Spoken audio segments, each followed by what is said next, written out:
as we are moving forward to come up with this strategic plan and the vision for 2019 to 2024, we realized that we needed to sort of figure out, because things have been changing substantially.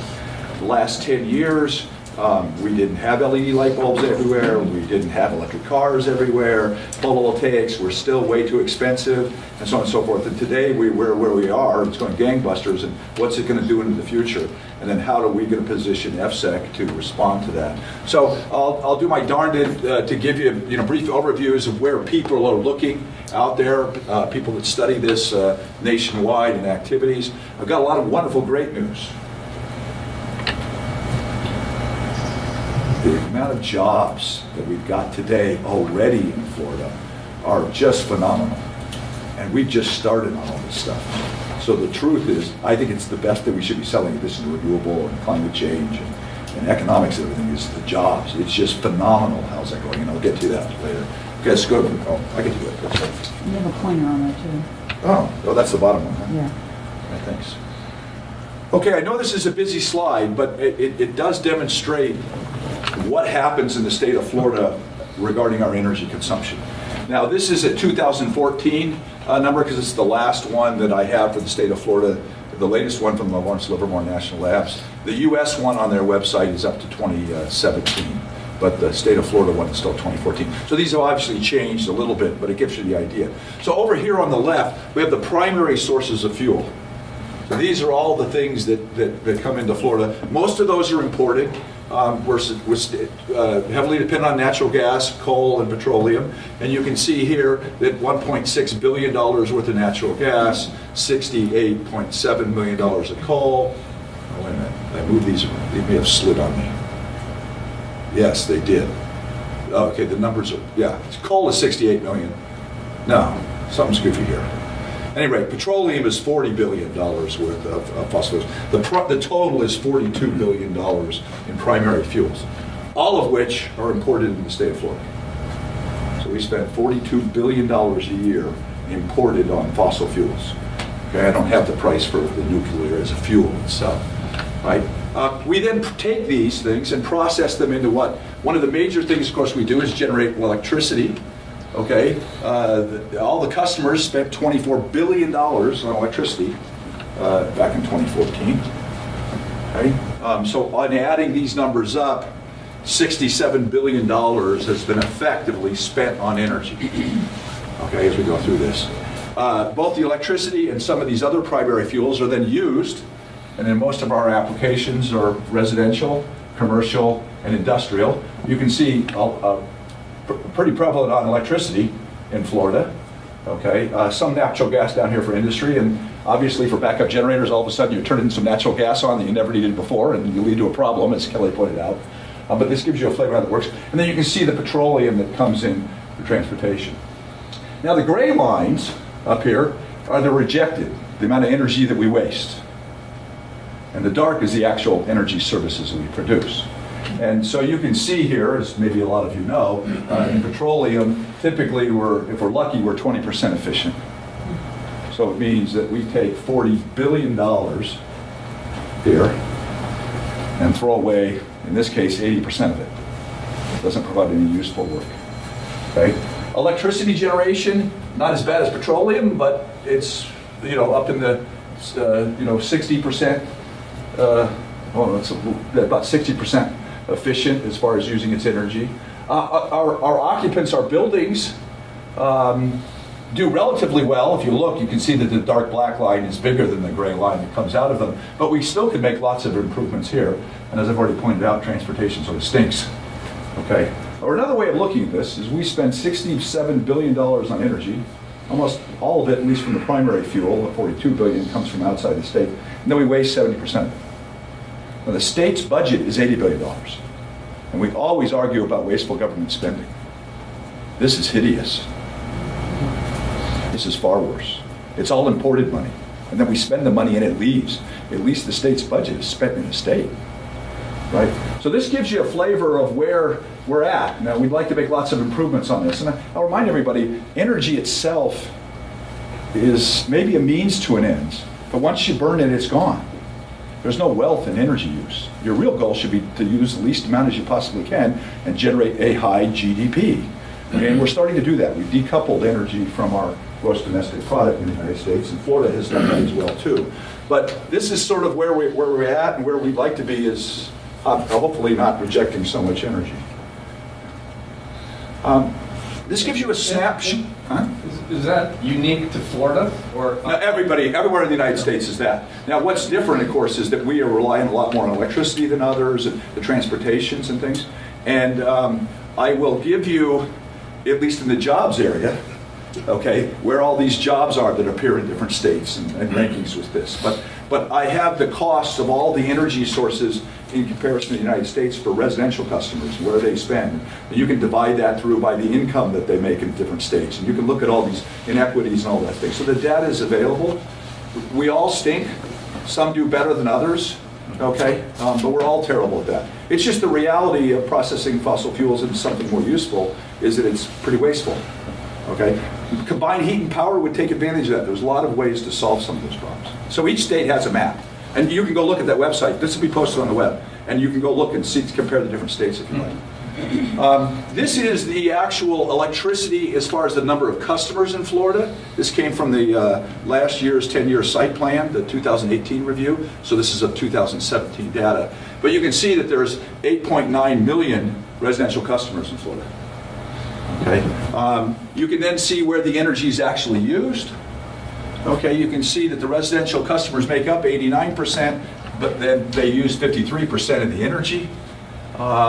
You can see here that commercial customers use 39% of the industry, and industry use 7.8%. If you look at this compared to other states, the answer is, gosh, Florida doesn't have any industry. Well, I can tell you it's true compared to other states. So you can lose things by their energy things. You can also discover individually whether you're growing marijuana or not in your house too, if you want to get real picky about it. But the energy information provides you more than just that.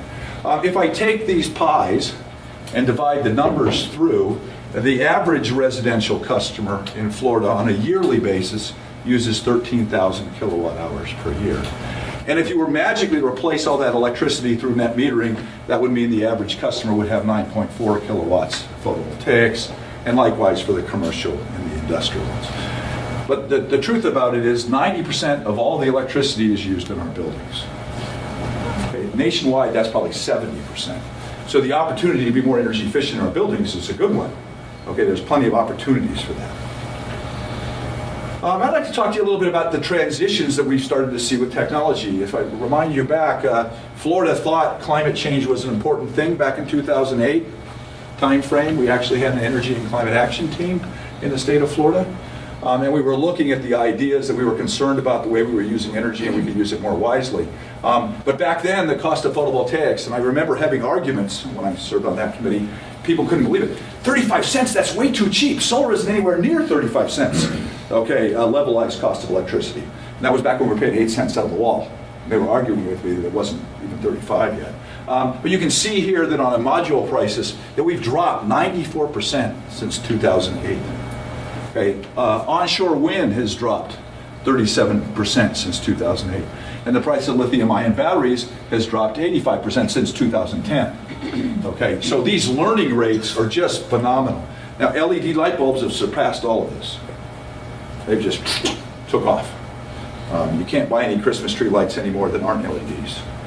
And that's not because of mandates, that's just because they're cheaper and they're better.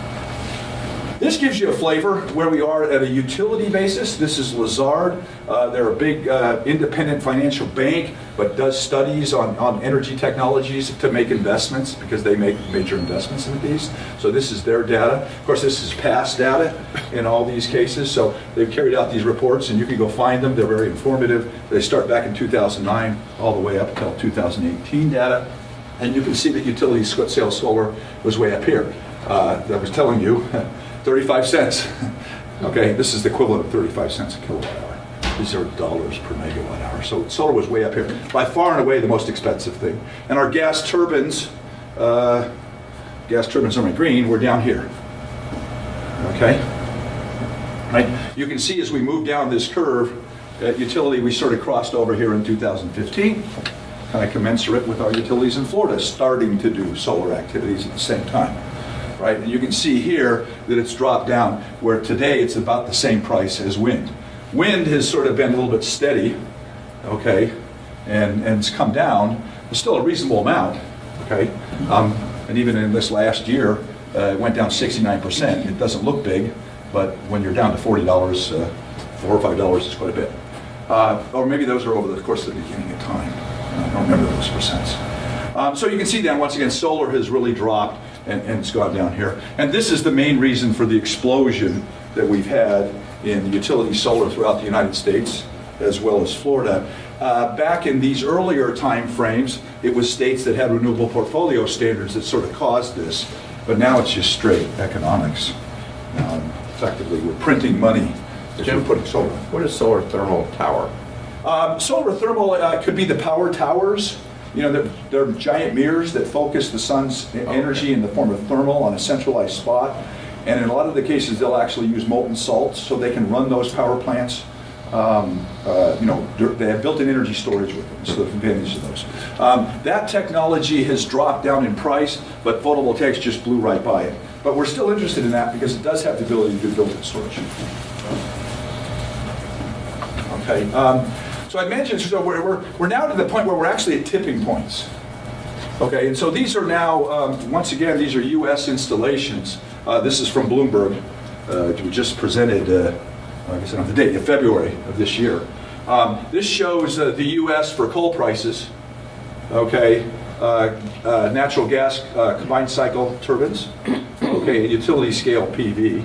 And you can see, as I hinted about, depends on where you are in certain locations. Obviously, locations with more sun than locations without actually generate cheaper kilowatt hours or dollars per megawatt hour. And so you can see here that we sort of already passed this transition here. Long ago did we pass coal. Okay. And then likewise with wind, but you'll notice even offshore wind's starting to get down there. Okay, so we're starting to see offshore wind get down to the point where we haven't crossed over with combined cycle natural gas, but we will be somewhere in the near term time period, but onshore wind. Florida is not blessed with a steady flow of wind. We had 20 miles an hour yesterday, but the next day you can have 0, and unfortunately there's a few days where we get up to 150. So wind probably is not going to be a solar resource, but clearly this works. Okay. Now the other interesting thing that's coming as another transition that we're dealing with is in our electric vehicles or our gasoline vehicles. We've had electric vehicles for quite some time. They're starting to make more penetrations. I don't have the market penetration slides here because I'm supposed to do this in 20 minutes, but I have all that information if you'd like to know about market penetrations. But as far as price goes, we're starting to see that this is the internal combustion engine. This is a mid-sector model. We're talking about vehicles. We don't have pickup trucks yet, but you're going to see pickup trucks pretty soon. And we're getting to the point that even the upfront cost is going to transition over in the year 2024. And the upfront cost of electric vehicle, unsubsidized, will be cheaper than the same comparable vehicle as an internal combustion engine car. So when you go past these points, and if you can make the cases that this is a better product, okay, that's when things really start to take off. And you can see we're in that period of time today. This shows you a little bit with where we were back in 2010, analogous to the solar. This is the actual cost of a battery pack. These are battery packs that go in vehicles, okay? And you can see that these have really come down, okay?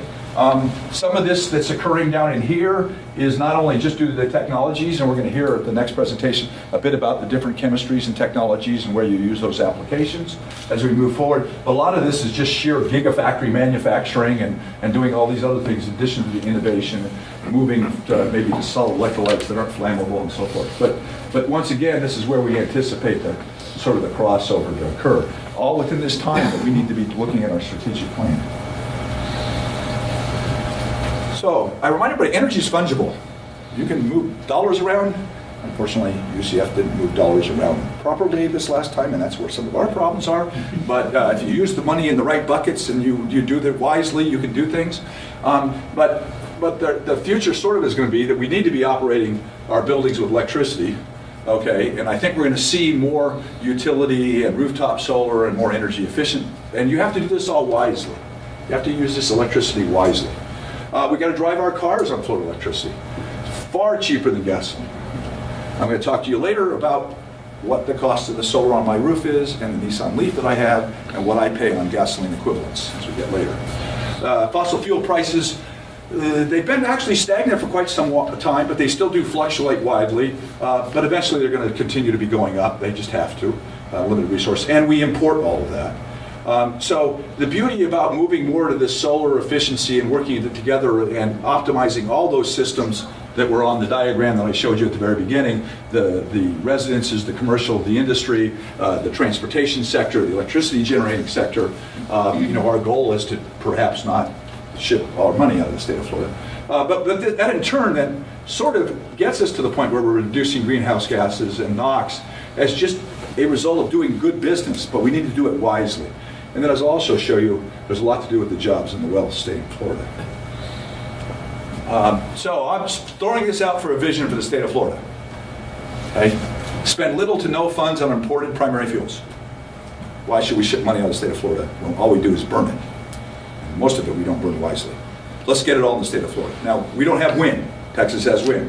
Okay, we don't have oil, natural gas. Texas has those, okay? It has to be whatever's best for your own state. And I envision that where we're going to be going with this, and we started to hear it from Colleen with the cities, OECUC in the city of Orlando, and I think Mike will tell us a little bit about some updates on some of the activities that the city is doing, and maybe Linda and I can help you out, Mike, as we go into that later. But utility and rooftop solar, energy storage, smart charging electric vehicles, building energy efficiency improvements, and demand response. We're going to need all of that, okay, to get to a lower cost future, okay?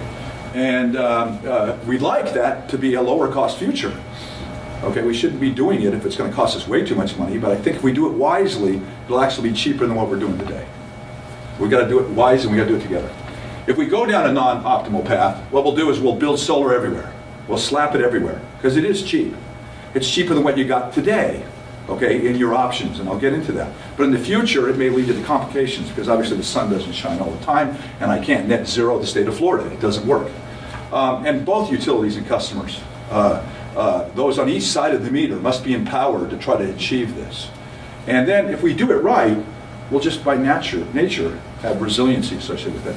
And I threw this in as to some of the people that have been commenting about that we're not going to be allowed to eat meat and fly planes and all kinds of other things. Of course we're going to be able to eat meat and fly planes. There may be different ways of doing it. Okay. This is only one or two of the efficiency slides I have in here, but I did want to show you the state of Florida as its progress from a resident's perspective. You all pay an electric bill. So this is the actual average household electricity use. So that's that number I showed you in those pies where I divided them through. And today this number was 13,000 something. I forgot exactly what it was as far as your household energy use. But let's go back to the 1993 timeframe. It appeared as we were moving down through here that Florida was moving on this sort of transition as far as its energy. I'll remind you that the 10-year forecasts up here kept going vertical and vertical and vertical and vertical. And we said, oh my gosh, we've got to build some nuclear power plants. That's what we did. Fortunately, the customers discovered the compact fluorescent light bulb, and we didn't. Okay, but the forecast, and it's understandable, we're going like this. From the 2008 to the 2009 forecast, we actually went from that to that with a little dip. Okay, we did get some extreme winter weather. Unfortunately, when we get cold, we use electricity for our heat, which isn't the greatest thing in the world, and that really hits high demand charges and electricities and things like that. So that was the reason why that one went up so high. And then we bounced around, and here we are here. Here's a 2015 forecast, which actually had us, following this same shape going up, then leveling off. And then down in our latest forecast that just came out, 2018, sort of the first time we've actually said the future is going to be more negative. Now, several utilities were saying it was negative, but on average it wasn't before. But now, on average, it really is truly all negative. And this is at about 0.35% efficiency increase. On a cost-effective basis, we can do much better. I just threw out a 1% efficiency increase if we started going down this path. I'll remind you, in the state of Florida right now, the number of residential customers that have solar, I think, are 0.02% of the residential customers. So there is no impact of solar on this plot. As time moves forward, that's going to change things a lot too. But efficiency is one way to go. right? This is a good way to look at the price perspectives. I mentioned to you back in the 2010 time frame that the cost of solar was such, it was so expensive, the only place you'd put it would be on a place where the extension cord just cost you too much. So that's why it was on the International Space Station and nowhere else. Okay, it was cost effective. But you can see in the 2010 time frame, though even these prices had come down substantially. During the 2010 time frame, we came up with the sunshot goals in the year 2020. And then as we moved into the prices that were actually occurring unsubsidized in 2016, we doubled down and went to the 2030 goals. And so you can see here from a residential to commercial to utility, these prices really dropped. One thing I do want to also point out is the differences between these. So let's say as an example, in this time frame here, this 18, 13, 7, you can see some differences in here. Of course, when the utility makes this, it then in turn also has to transmit that electricity through transmission and distributions and its administrative costs and so on and so forth. So what the prices are that the customers or what the prices that the utilities see are sort of different things. We should be comparing these to the costs out of the wall for the residential, the cost out of the wall for commercial, and the utilities, you know, what's the other cheaper resources to look at that.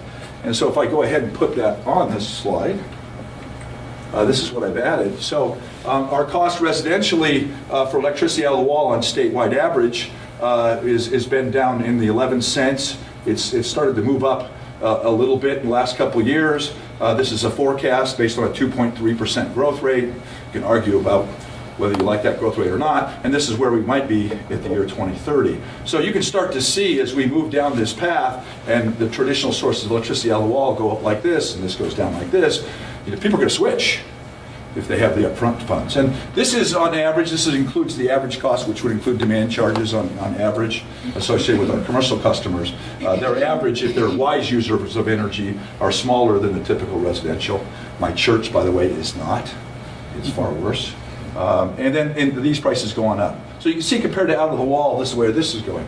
Compared to the cost of the natural gas turbine, using that Lazard numbers I gave you before, here's where we were here, we went here. You start to see the rules start to shift pretty quick. Here we are here, and this is where we're going to be there. Okay, so this is our future going forward, and we're all going to be here. So the reality is everybody's going to be doing this because they all make money doing it. Now, how do we get the system to work wisely together? The reality is we've actually done better than all those forecasts. So in the case of myself, I actually put solar on my roof a year and a half ago through these co-ops at $2 a watt. I believe there's people that are getting it today about $1.80. I don't know if that's true, but that's what the rumors I've been hearing. Now, with unsubsidized, that's 5.6 cents. I'm eligible for the income tax credit, so I actually only paid 4 cents. Okay, commercial, somewhat it depends on your size. Once again, as you get bigger, these prices come down. And of course, in the case of utilities, the numbers get substantially. We're looking at 75 megawatts, you know, substantially bigger than this. So their costs are substantially down. And last year's price for utility solar didn't include 4 hours of lithium battery.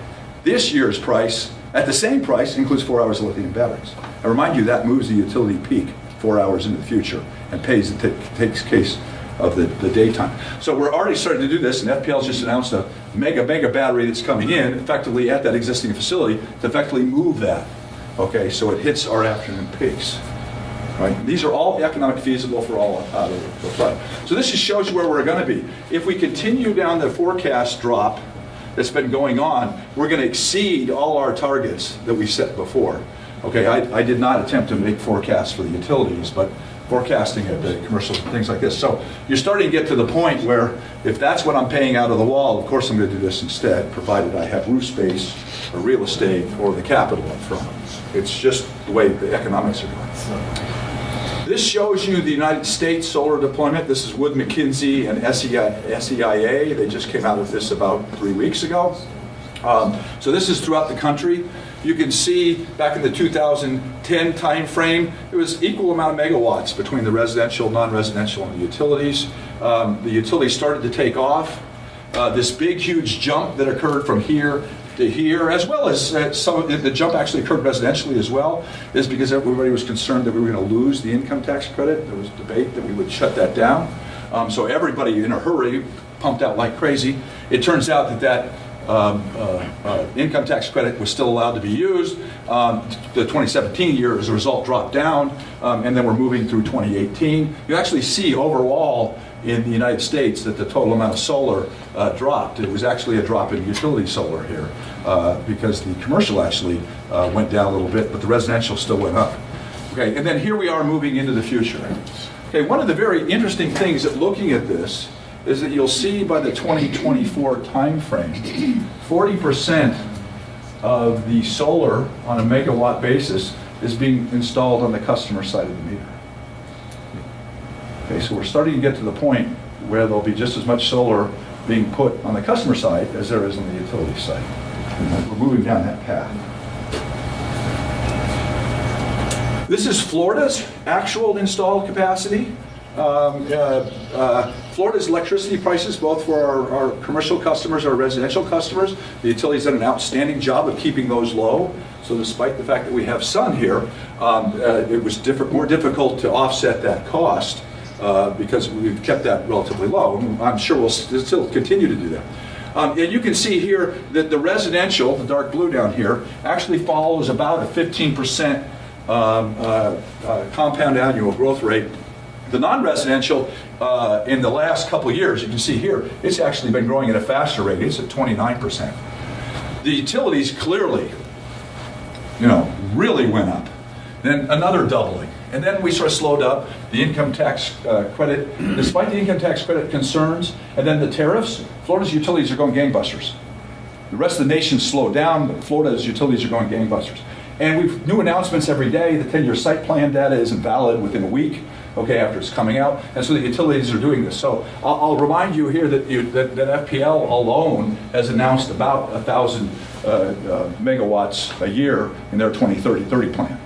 So you can argue about how good these are. The problem is they change every week. Okay, but you can see that the residential is going. And so, based on this forecast, behind the meter would be at 21%. Okay, here in Florida. As I say, the rest of the nation, including us, would then be at 40% at that particular time. But our compound annual rate, growth rate, this is still going up. Where yes, for whatever reasons, there's interesting fluctuations and things in there. But even Florida will get to that point. And so, using those growth rates and things like this, it may be not till the 2035 time frame if that continues. And I'm being very conservative on the residential growth. We'll see that same phenomena happening in Florida in the not too distant future. This is actually what we did in 2017 versus 2018. This shows you an example. This is California rooftops. This isn't utilities. So they're still adding a lot. Okay? I mean, California's on rooftops is adding just as much as Florida's adding at utilities still. Okay? But we made substantial progress. Okay, in the last year. We moved up to the 8th largest residential solar state. Now we have a lot more people than a lot of other places, but we're making progress.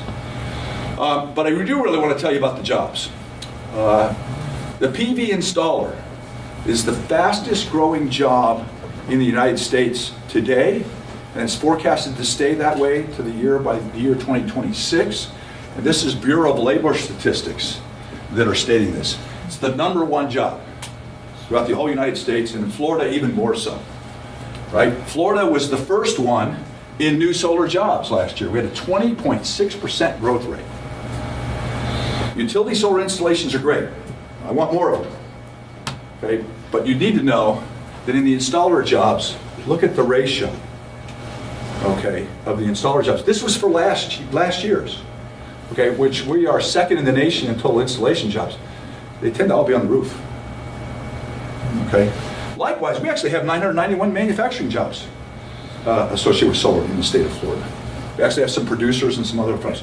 So while we need to get this balance, we need to recognize as we move forward and as we add more solar, both at the utility scale as well as on the customer side. We can argue who owns it, but just on the customer side of the meter, rooftop-wise.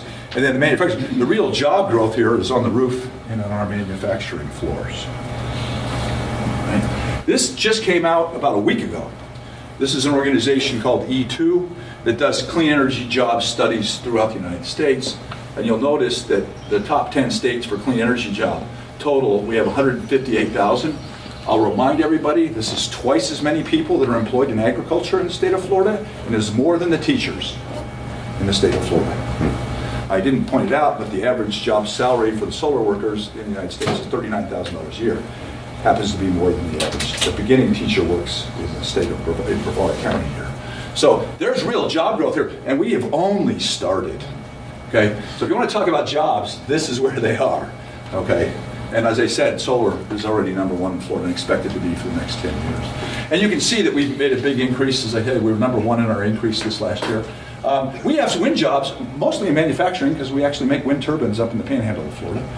Energy efficiency, you can see, is clearly the leader. And then, believe it or not, there's the jobs associated with the clean vehicles. Not just the electric vehicles, but everything else, okay? And right now, in the United States, clean energy jobs outnumber fossil fuel jobs 3-to-1. So, I want to employ all the coal workers, don't get me wrong. I don't want them employed in coal anymore, but I want to do something else. But this is what really matters. This is what our future is, and I think we need to be focusing more on this than we have. Oops. I'll wrap up here pretty quick. This is a similar thing associated with energy storage. These are forecasts through this GTM research, same group, this Woods McKinsey, they just bought them out now. But you can see here that residential and non-residential and in front of the meter, more of the utility side of things, this growth has been somewhat substantial. This is US-wide again. And just as I mentioned in 2024, where solar is, at that time is going to be 40, it's anticipated that behind the meter is 47%. So we're moving to the point where the customers are going to be far more engaged in their energy activities than they ever have been before. And so the relationship then between the utilities and their customers is going to be more of a partnership rather than just moving funds back and forth. Another thing that I want to point out is this does show you the world's electric vehicle market in terms of its energy storage, its annual gigawatt hours. So you can see that this is going up, all right? Believe it or not, their forecasts state that you're still going to have more energy storage in your laptop and your cell phones than you will in stationary storage by the year 2030. So these are gigawatt hours. These are the kilowatt hours or whatever, megawatt hours, whatever you got of batteries. So when you're looking at this, this is a factor of 24 times the storage. Now we're making the case that electric vehicles are cost effective. So for me as a homeowner, I've already paid for that energy storage device. Maybe I should use it for other things. Okay, so I think you're going to see vehicle to grid, vehicle to X, vehicle to this, just because these are the way the markets are going. And I remind everybody that most of these vehicles are behind the meter. Maybe my utility is going to own the electric school bus battery. I don't know what the future is going to be. But the reality is we're going to be surrounded by these things. And there's an economic case for it. Perhaps by bringing the solar, the vehicles, the energy storage, and energy efficiency together, we can be an optimized future and even be resilient. Okay, I'll go through these really quick. But the next 3 slides you're going to see are internal rate of return. Okay, and I'm going to do this for a residential example. So in the case, remember that home I showed you way back when? The average home was 13,090 kilowatt hours per year in electricity consumption. If I was to put a 9.3 kilowatt PV up there, it would be a net zero energy residence. You can do that today.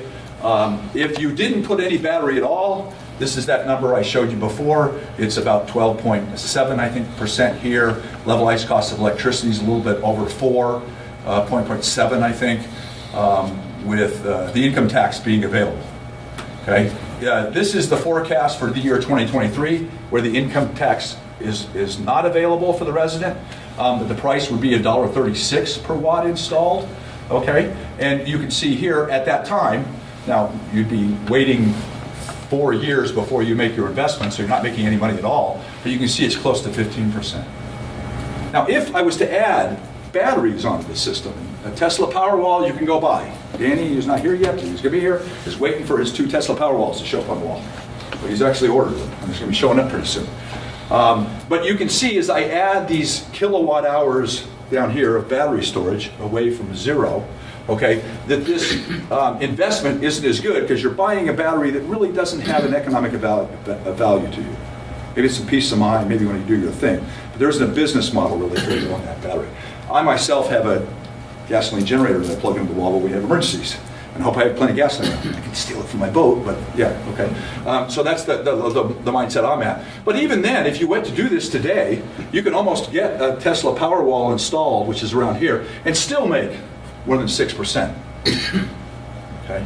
And if you wait until 2023, you can argue you could go all the way out to here and still make a 6% rate of return on your money. And I remind you don't do that at the bank at all anyhow. But if you have any money, this is the best investment you get. And by the way, this is fixed for the next 25 years. So if you can do better than 12%, go to it. If you got any money to invest, put it on your roof. All right. Now, to get all the way out to the actual daily load, which if I divide that number by 365, I get 36 kilowatt hours. That gets me here. But in our analysis, we actually look at the lifetime of these things over 25 years. And there's degradation of both the PV and the energy storage and so forth. So if you really wanted to pull this off on a daily average basis, now if it's cloudy, it doesn't work, these are just average numbers, you need about this much storage to get to the point where you can really ride out hurricanes if the weather stayed average, which it may not. You can argue what your load would do as well. I've now just added to that same curve you saw before. Here's one Tesla Powerwall, here's two Tesla Powerwalls. For this average house then would be 3 Tesla Powerwalls. Okay, and today's cost, those are $600 a kilowatt hour. So that's 40 times $600 a kilowatt hour. It's a hefty chunk of change.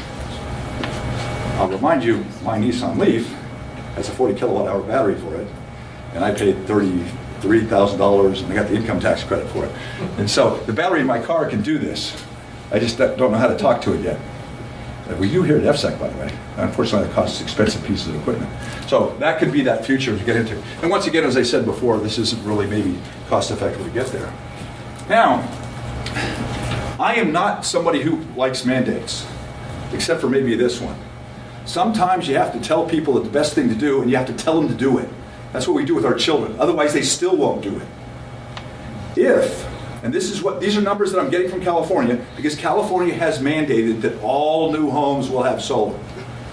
Can you imagine if you're a developer that wants to sell solar panels to a builder and you know he has to buy them, just like refrigerators and everything else? The electricity goes in, the permitting costs have dropped down, and so on and so forth. So it's a known market. You really drive it. So we're anticipating that by the year 2025, the cost on a brand new home, and I did this for Florida, and I'm only speculating, and this is when you need to know the whole neighbor's in, and you go in and you build it with home, might get us down to 80 cents. Okay, by the way, this is what the utilities are paying today. Okay, and they do it because they do it in big, huge, giant cookie cutters. Well, if you did it with new homes, it's giant cookie cutters. And this is 2025, and the costs are really coming down there. All right, so this is what I gave you this number, and I went through with the new homes. And you'll notice here that I could go ahead and get you the Tesla Powerwalls. Okay, at the price we anticipate the Tesla Powerwall, it would have dropped from that 600 that I told you today down here to this. But remember, the cars are going to be paying less than $100, by the way, for the same battery energy that you can put on your wall even at these prices. Okay, because there's huge volumes in cars. But if you're going to get a 4% loan on your house, you'll make money if you completely make yourself capable of maybe being independent with the grid in the year 2025 on a brand new house. Smart builders will say, tell you what, I'll steal 10% of this, 20% of this, and pass the rest on to the customer. But you're going to see these things happen just because business is going to happen. If I go all the way to 2030 and look at what the price forecasts and the drops of these devices are, these would then be for people by 2030, I could get out to the point on a retrofitted home that I might get to this point out here where you can argue you can make money. It's also possible that as time goes on and as we add more solar, they may actually be business models for the customers to hold energy storage. Here I'm assuming that there is no business model and it's just an extra added expense. So the rules are going to change. You can argue whether this is a good prediction or not, but they're going to change. It's going to be different than what we do today. So let me sort of summarize up quick here. New net zero energy homes, Larry Hunterford and Lifestyle Homes have been building these today, which over their life cycle, including their energy costs, are actually cheaper for the customer than not doing that. And of course, it's a tighter, better home in the first place. Older homes can also be to nearly cost-effective net zero ready home. Obviously, you've got real homes that are difficult and so on and so forth, but we can get close to doing that. Rooftop PV is less than half the cost out of the wall. today with the income tax credit, okay, and it has a 12.7% internal rate of return. An EV in your garage, my electric vehicle, I drive it at 32 cents a gallon. The rest of you are paying 8 times too much for your fuel that you put in your car. So don't tell me gasoline's cheap. It's 8 times too expensive.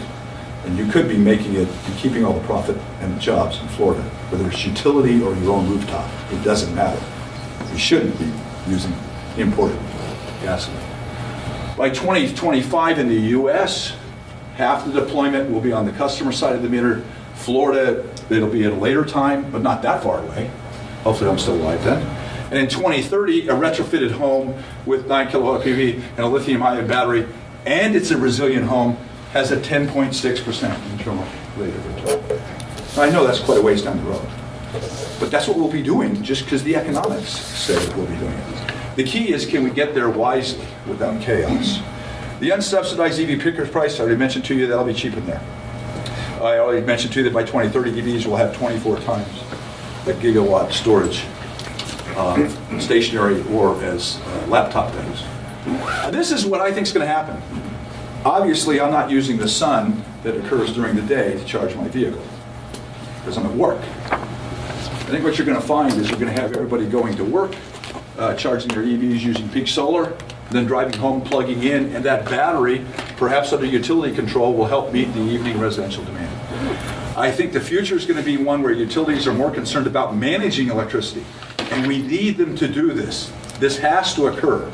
The utilities are going to have to step up because nobody else is going to do it, to manage electrons as well as the bits and information. And I think we've got to do that all in partnership. And storage and jobs in the state of Florida. And I'll end with this. The gazelle does not have to outrun the gazelle. To outrun the cheetah, it has to outrun the slowest gazelle. So the guy is solar of all types. It's building energy efficiency. It's storage both on the customer side, the utility side, and then it's got electric vehicles and the wall. We're doing all those things. Okay, from the utility perspective, we've already beat all these things. Okay, from the transportation perspective, we aren't there yet, but we're going to do it soon. So the bottom line is, if you have any money to invest, if you're a customer, put it on your roof. The cheetah belongs up there, in the house maybe, but do the efficiency thing as well. So thank you.